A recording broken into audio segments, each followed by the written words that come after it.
largest air defense maneuvers ever held in the Western world have all civilian aircraft grounded for a 12-hour period. From Los Angeles here to the East Coast, airports are strangely silent, and the only planes heard overhead are military craft.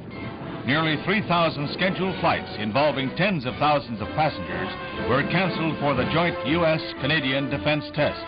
1,800 fighter planes making 6,000 sorties successfully turned back bombers attempting to penetrate to strategic targets. Operation Sky Shield was called nearly 100% effective by elated officials. At New York's Idlewild Airport, it was open house for visitors, as it was at many other airports. Airlines figure that today's sightseer may be tomorrow's passenger. Well, that was what the American people were told, but it's not actually true.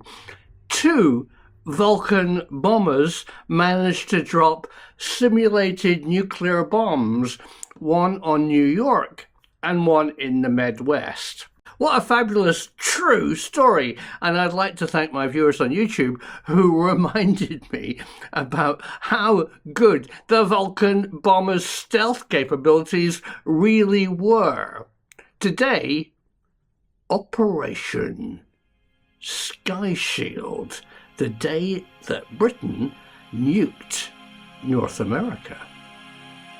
Operation Sky Shield was a series of 3 large-scale military exercises conducted in the United States. The Cold War Games were carried out by the North American Aerospace Defense Command, NORAD, and the Strategic Air Command, SAC, to test defenses against a Soviet air attack. Sky Shield 1 was carried out on 10th September 1960. Sky Shield 2 followed on 14th October 1961, and it ran for 12 hours. It was the second time that US civil air traffic in the entire US and Canada had been grounded, and was the largest air defense maneuver ever held in the Western Hemisphere. Sky Shield 3 was held on 2nd September 1962. Reporting on the operation, the White House and NORAD reassured the public that its defense was 99.9% effective. For Sky Shield 2, the Royal Air Force had provided 8 Delta Wing Vulcan bombers to mix with NORAD forces, posing as Russian heavy bombers. Shortly before 2 p.m., interceptors had sprung for the B-52s. Avro Vulcan electronic countermeasures proved so effective that only the first Vulcan was detected and shot down by a McDonnell F-101 Voodoo near Goose Bay, Labrador. At 2:02 p.m., the voice of an Air Force colonel reached the Boston sector. "Gentlemen, we shot down the enemy," but NORAD missed the other RAF Vulcan bombers. The British aircraft penetrated unscathed and dropped 2 simulated nuclear bombs onto North America.